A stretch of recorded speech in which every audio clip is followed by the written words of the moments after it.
Welcome in, Erin. I am super excited to get to have you here on Unjaded today. Hi, Vickie. It's great to be here.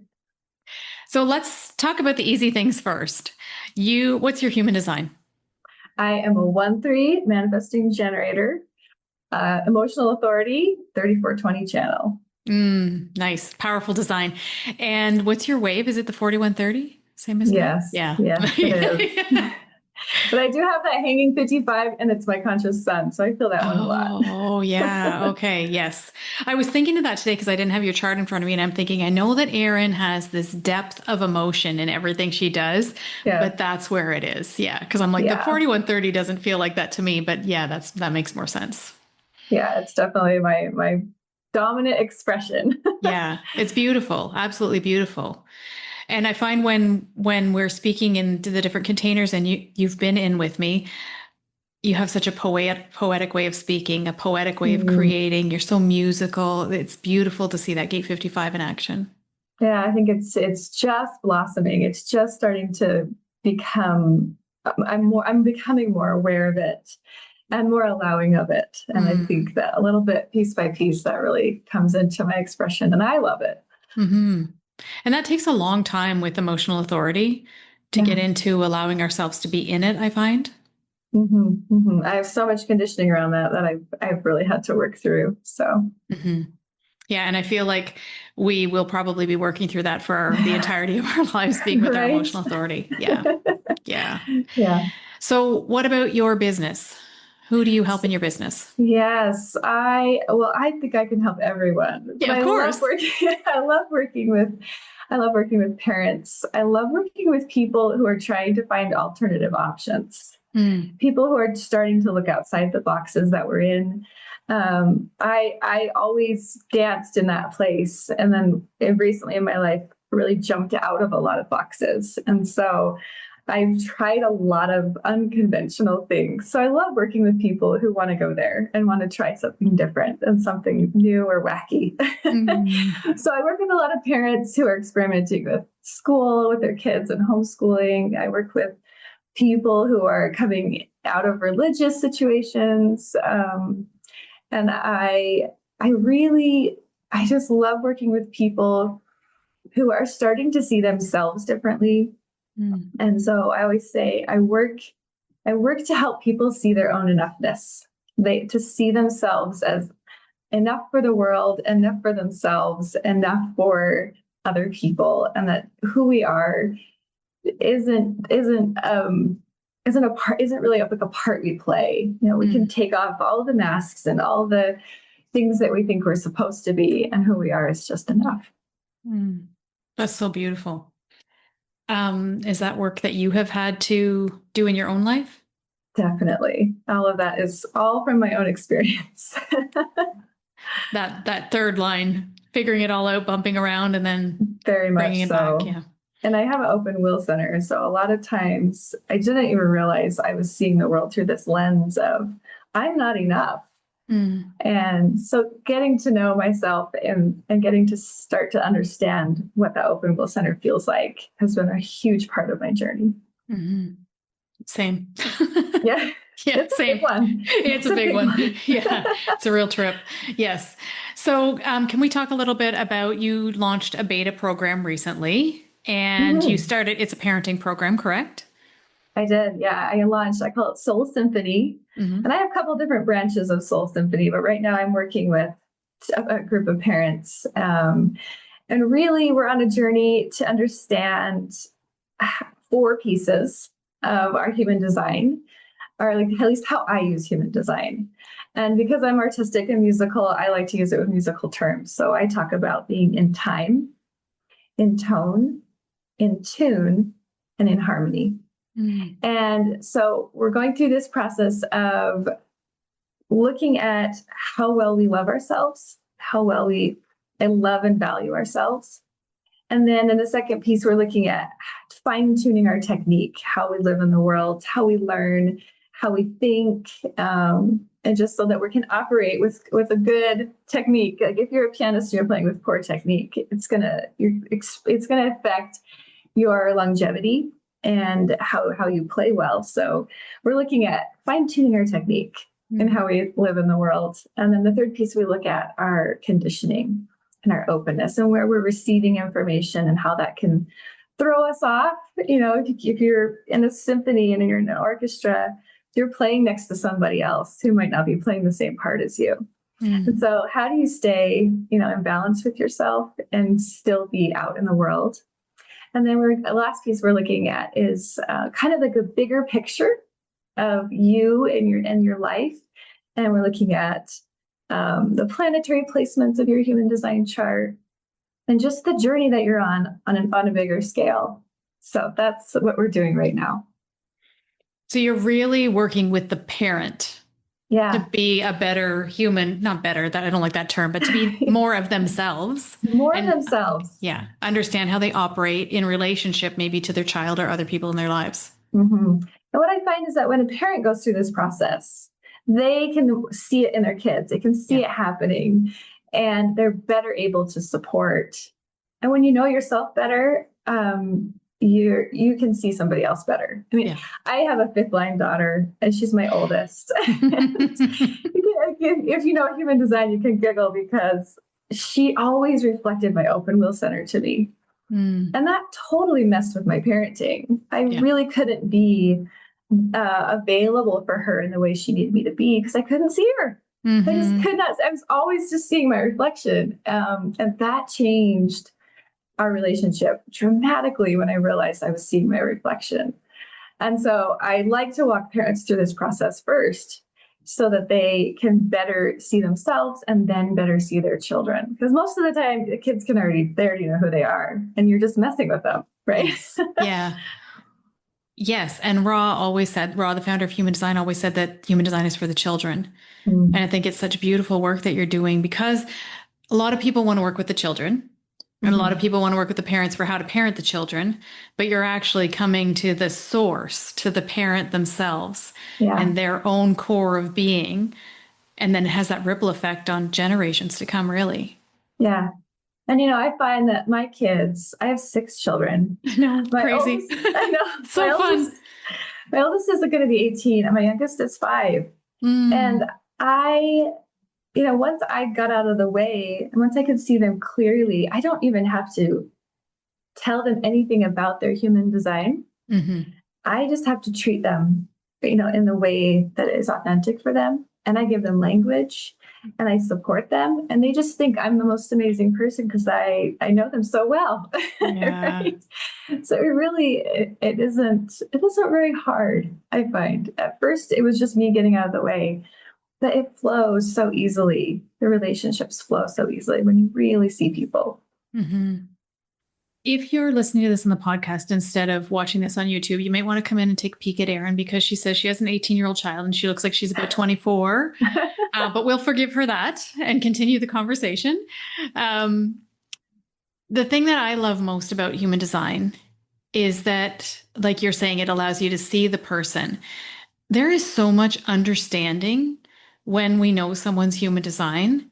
I always find when I look at a human design chart, I always think, okay, this is who you came here to be. This is like the newborn baby version of you. I may be looking at a 50-year-old woman, but I'm really looking at the newborn version. And my husband is a 1-3 manifesting generator. And he's driving a hard third line right now these days. There's a lot of third line stuff going on. But it's so much easier now that I know that's part of his design to stand back and go, okay, Vickie, slow your roll. Yeah. It's just so much better when you can understand them. Sawyer, one of my grandchildren, she's a 3-5. She is completely unhinged. And I think how she would have been conditioned, like you're saying about your 5th line child, how she would have been conditioned. She's 5 years old and she always says the thing that most people would say, you can't say it like that, or you have to be softer. Don't, if you can't say anything nice, don't say anything at all those 5th line messages. Yeah. So it's just, there's so much understanding just in knowing the design. Yeah. I think I would probably be going crazy right now if I didn't know that my 4-year-old is a manifestor. Oh yeah. She is just going through this huge power phase. They do that when they're 4, they go through this power phase. So I have a 4-year-old manifestor and I have a 15-year-old manifestor. They're both daughters. Wow. And they're both going through power phases. It's so fascinating. Yeah. But I can look at that now, and it's number one, I'm not judging myself as a parent, Mm-hmm. my value as a parent by what their behavior is. And I see what they're going through. There's so much more compassion, and Mm-hmm. I have so much more patience, because I can just see the energy of it instead of the outward manifestation of the behavior. Mm-hmm. And I think understanding that that's what's happening really helps me get to the core of their need. I just see through all the behavior, Mm-hmm. and you see right to the core of what they need and what they're really asking for. And I feel like it's such a privilege for me to raise manifestors Yeah. daughters right now in this world. And I'm just like so excited for who they're going to be and what they're going to do in this world. And it takes so much pressure off of me. Human design has taken all the pressure off of me to be this perfect parent, or some version of a perfect parent that we think we're supposed to be. Mm-hmm. And what I see happening with manifestors outside of the human design space, I've worked with a few parents who come in and they're so deeply trying to control and make their manifestor children nice, or get along with everybody. Don't be so bossy. And I'm just like dying inside for these manifestors who will have to decondition. Yeah. Yeah. And right now I'm teaching my 4-year-old. We don't use the word bossy. She actually hates that word, but she's been called that before. Yeah. And I'll just say to her, it's been so fun for me to follow your lead, because she'll totally boss me around. She tells me what to do. Mom, it's time to come play with me. You need to do this right now. And I'll say, it's time for me to go follow my own body for a minute. I'll be back soon. That's a totally different thing to do with her. And she's learned to respect that. That's my boundary. And she uses language like that. She'll say, can you come follow my body for a minute? She'll say that to me. And I'll say, can I come in 10? And she's like, okay, fine. So I'm teaching her boundaries, but I'm also teaching her that her initiating energy and her power is beautiful and appropriate. And that there are going to be people in the world who will just want to run in her shadow and be perfectly happy. Yeah. What about your 15-year-old? What kind of things does she, or has she grappled with as a manifestor? It's funny. She has an open will center too. And so I have had to, my deconditioning process and learning to see my own value and deal with that energy has had a big impact on her. I didn't realize, how I was setting the tone for the open will center energy in our relationship. And so the more I have grown in that way, the more I see her doing that, and her learning to value herself and stand in her value. And she's teaching me so much about that now that I kind of got out of the way. And she is interested in things that are so foreign to me, the way she's living her life and the things that she's interested in. Like, I have no idea what I'm going to do to support her. But I find that, again, the more I'm getting out of the way and letting her find her path, the support is just showing up for her. And so I'm excited for her. I think she wants to go to Korea. She wants to speak Korean. She's interested in all food Korean, and she's cooking, and she's a 4/6, so she's making lots of mistakes right now. And I'm just watching, and I'm just letting her do that and supporting where I can, and driving her where she needs to go. And it's fun to just kind of be in her wake. I love the language you use around this. Like, I just get out of the way. I just let her take the lead. Be in her wake. It's such beautiful language for raising manifestor children. And I just want to bring our listeners up to speed before my next question. So Erin said that her daughter is 15, so she's bumping around. She's a 4/6. She's bumping around. She's making lots of mistakes. And that is because 6-line profiles have 3 phases that they go through in life. So Erin's daughter right now is kind of in a 3rd-line phase of her life. So she's doing the things that 3rd lines do, where she's bumping up against life, life's bumping up against her. So if you have a 3rd-line or 6-line child, you get to understand, I was going to say you have to understand, you get to understand that they really are, or a husband who's a 3rd line. Yeah. They really are here to bump around and to make the mistakes, but nothing is a mistake. So yeah, that's why Erin said that. And she's a 35/36. Oh, manifester. wow. I'm so Wow. glad that I know that. I can say Yes. I'm so glad that I know Yeah. that. Yes. My son has that energy in his design too, and he's a manifesting generator, but I wish I had known that when he was younger. He has a 4037. He has either the 12 or the 22. I can't remember which. Mhm. But anyway, it's a lot of energy there that I really wish I had known about human design then. He's going to be 30 this year. Yeah. It would have been a game changer. And he's a fifth line. He's a 3-5. Oh So boy. How yeah. fun. Yeah, I know. Defined well. Yeah. Anyway, that's the topic for another day. Yeah, How yeah. many types are in your household?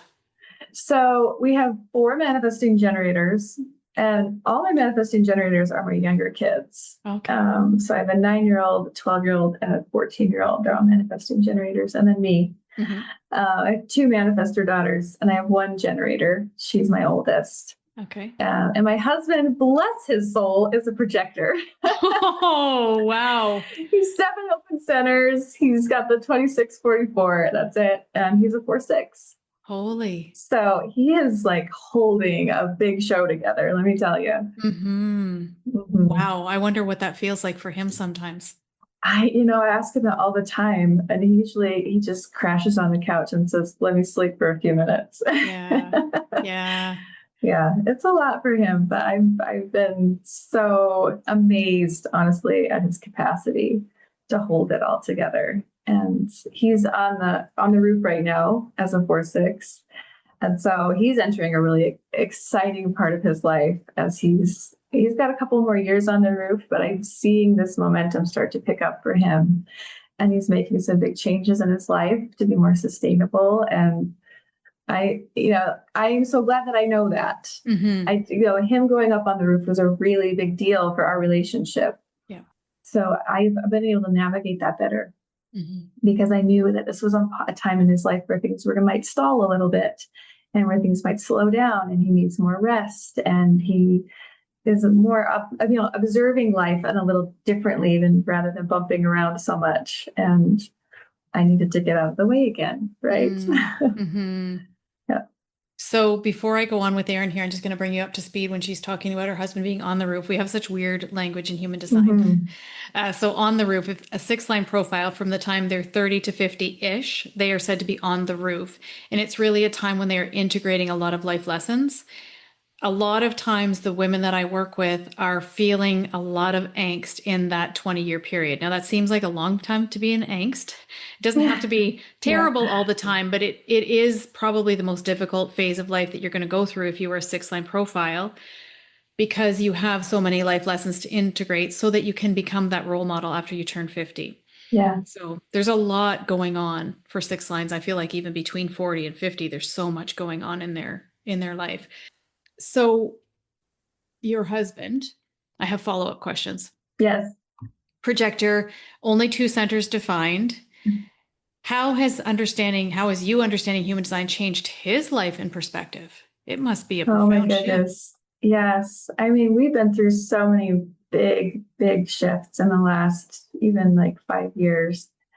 Um, but I think me knowing his human design really allowed him to be himself and settle into that. I think he always knew who he was. Mm-hmm. He was always trying to meet my expectations. And he was always trying to be who he thought I wanted him to be.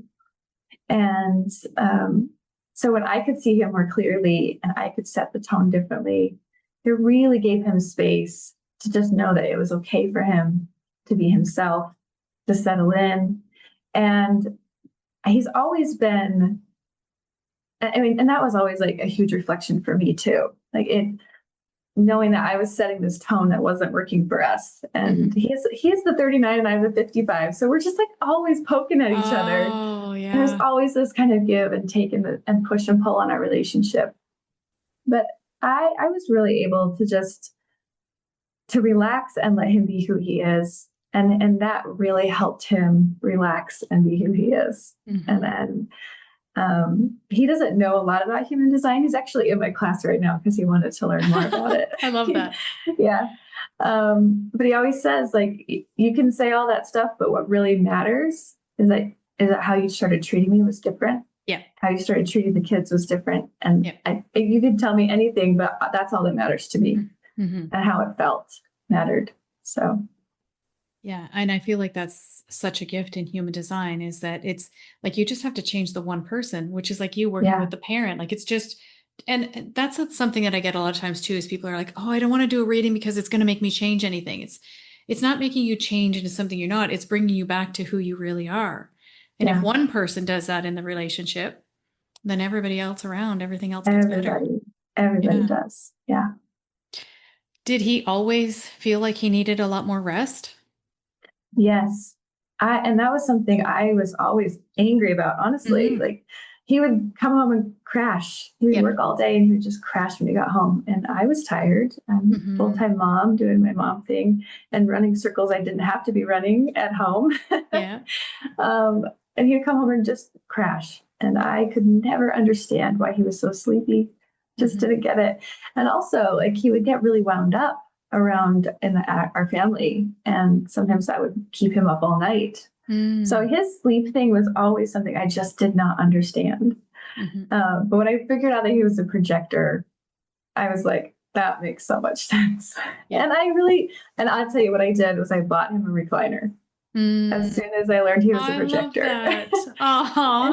he's a kitchen's environment. Yeah. So it's like right next to our kitchen. I tell you, he sleeps so well in that chair. Aw. And we are all, just doing our thing in Buzzing the around. space, buzzing around, and he's sleeping. And I've become so much more loving about that. Yeah. And so the kids like, Dad's sleeping, leave him alone, don't wake him up. Mm. So it Yeah. has really changed the tone of our whole family and how we see him and we treat him and respect him. Mm-hmm. And I bet too sometimes how we are seen by projectors, we as manifesting generators, because I don't know about you, but I know in my life I had a lot of conditioning around, you're always buzzing around, you're doing too much, can't you just sit Mm-hmm. still? You're doing too many things at once, all the things that we get. You're like the Tasmanian devil, a bull in a china shop. Yeah, Now I'm like, yeah, welcome to the show. This is how it yeah. is. Yeah, and I'm like, don't try and keep up with me, babe. Like, Yes. I Yeah. love you and I love it when you're with me, but you don't have to be at everything that I'm doing. Yeah. You don't have to be in everything. And he tried for so long to be a part Oh, of everything. Bless yeah. him. He was so sweet. And yeah, and I just knowing that I can just go do my own thing and come back and we can still be in a really good relationship. Mm-hmm. Yeah. Okay. So I'm going to switch gears for a couple minutes here. Mm-hmm. You are one of the graduates of Content by Design. You've done your first round. I'm assuming you're coming back for the next Oh, round. I coming hope you back. will. Yeah. So, why did you join Content by Design? What was happening in your business that made you want to join Content by Design? Well, true to my line one nature, I always feel like I don't know enough. Mm. And I always got to be in a class. Mm-hmm. And so I was like, there was some of that energy, like I really just need to keep learning. But also, I just felt like I didn't know what my next step was. I didn't really have anything to respond to except my own anxieties or my own feelings of inadequacy. Mm. And so I knew I wanted to be in a space where there were people with good vibration and like high vibing people with experience and wisdom and knowledge. And I knew that I wanted to run my business in a very authentic way. And I got all this emotional energy, always up and down. Part of me, I think, believed I really couldn't do it Mm-hmm. because I'm so moody and I don't know how to do this. I Mm-hmm. don't know. And so that was kind of the energy that brought me in. And I knew a lot of people in the space and I wanted to be with them. So it felt like a good thing to respond to. What do you love about the community now? I love that there are varying levels and degrees, I guess I'd say degrees of just where people are in their experience with business. I feel like I'm kind of at the bottom, if there's a bottom, right? I'm very new. I would call myself a hobbyist trying to turn something into a business. And so I'm in the space really just discovering basic things. This first round, I felt it was very basic for me. But I'm seeing people at all these different levels and I'm hearing language I haven't heard before. And that part of it could be overwhelming, but I've chosen very deliberately to just listen and be curious and oh, that sounds exciting, maybe for later. This is something I need right now. So there's a lot of variety, and like that, I feel like has met a lot of my needs and kept me curious and engaged. Mm-hmm. Yeah, it's so important to be engaged in whatever community is you find yourself in Yeah. as a manifesting generator. So messaging, which is what content by design is designed for, it ends up being a lot about business and all of the things as well. But I'm trying to remember where you were with your business and your messaging when you came in. I think you were in that place of like, I don't have an offer. I don't know what to offer. Yeah. What happened with your Yeah, so I felt like I had an idea of what I wanted to look like. It was very vague. And when people would ask me questions, I would be like, ooh, I would kind of freeze up. I knew I could do readings. I kind of envisioned doing a class, but I didn't really have that all fleshed out. So yeah, I came in, I think really just my number one thing was I didn't know, I wasn't comfortable being seen yet and being visible. I couldn't post on Facebook very much, which is where I do most of my posting. And so the more I got comfortable just talking and being vocal in the group and letting people see me in the group, I got more comfortable with that.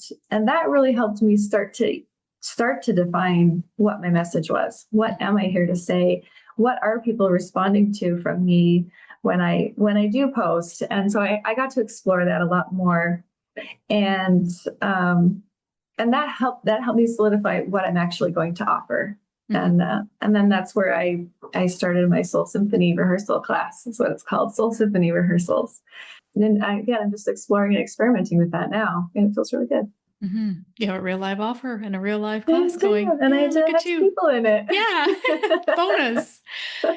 And so I'm not a big scroller on social media, as you know, but I do notice that you're on Facebook a lot more now. Every time I go into my groups, I'm like, oh, there's Erin again. And you seem to be really talking about your life a little bit and letting people see you. Yeah. I think at the very last class that I attended in content by design, I remember I got really emotional and I remember just talking through it, and people were so kind. You were holding such good space for me. But the last thing I said was, I just want to express myself. And it was that moment that I realized I'm just not doing it. And everyone was just like waiting for me to do it. Yeah. And then that was kind of the moment that I made the commitment to myself I'm going to go post on Facebook. I'm just going to post whatever comes to my mind and my heart. I'm not going to think about who's looking or who's receiving it or what comments they're making. I'm just going to go express myself. And then right after that, I went on a retreat to Bali, and I posted every day, and I just didn't think about it. And I got back and I kept doing that. And I actually felt very comfortable. It felt really good to just be out there saying what I wanted to say, whatever came to my mind. And I feel like we came back to the fact a lot of times in content by design that your design really is about you, and that people have to see you doing the things, and that's what they're going to respond to. Yeah. And they do. When I do post about myself, or when I do get really emotional and express myself in an emotional way, I get a lot of responses. So, yeah. Yeah. And you're comfortable with that now. I am much more comfortable. In fact, this morning I was dreaming of another way I'm going to do that. And I thought, oh, that feels really juicy. I'm going to try it. Nice. Nice. I love when you can just follow the intuitive nudges that you get. Yeah. Yeah. So what's next in your business? What's next? I am going to try another iteration of my Soul Symphony rehearsal class. Nice. Upgrading it, adding a lot of different features. As I've been through this first process, I'd like, that's what I want in here. I want this in here. I want this over here. So I'm really fine tuning what it's going to look like. And I'm excited to offer it again in October. Nice. And that's something for our listeners. It's so important that you actually launch the thing first before you've made the thing. And you as a manifesting generator, me as a manifesting generator, we're always going to be tweaking our offers. We're always going to be adding more in, but you've been able to be in response with the people that are in your group now and understand, oh, this would probably as your 1-3 as well. Like this would make it better. This is what they need. We need to go deeper here. You can't get that when you sit at a computer and try to develop a course on your own and then put it in. It's true. Yeah. It's so true. And it's evolved. And I feel like I have I have so much more clarity on what I want it to look like. And so I'm glad that I had the inspiration and followed it and the courage to follow it, just try it. And I have, 3 students in the class, like that's enough. Like Yep. I'm learning so much from just those 3. Yeah. Yeah. And it's been so good to be in response. Mm-hmm. And then your October round will be even better. Yeah. Partly because you'll feel so solid in what you're offering because you have this feedback and you've been in the energy of it. Yeah, and I'm excited about it, honestly. Yeah. It's so excited about it. And I think that makes such a big difference too. Mm-hmm. And how scary was it for you to launch it without having it created?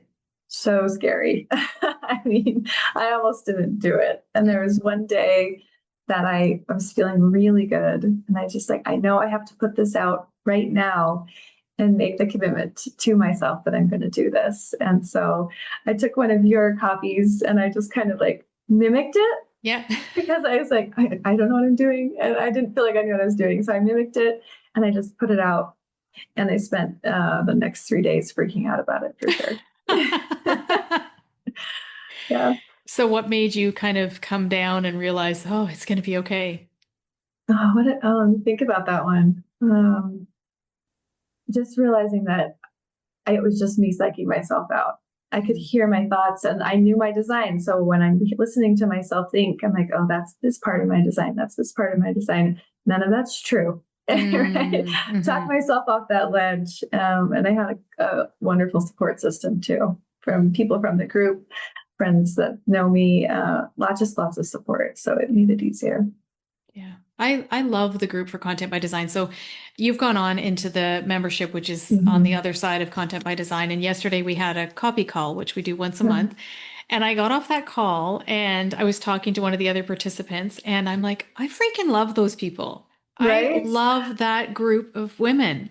I don't know, there's just something about the group energy that it's small enough that we're still an intimate group, but it's big enough that you get to look at a lot of different perspectives.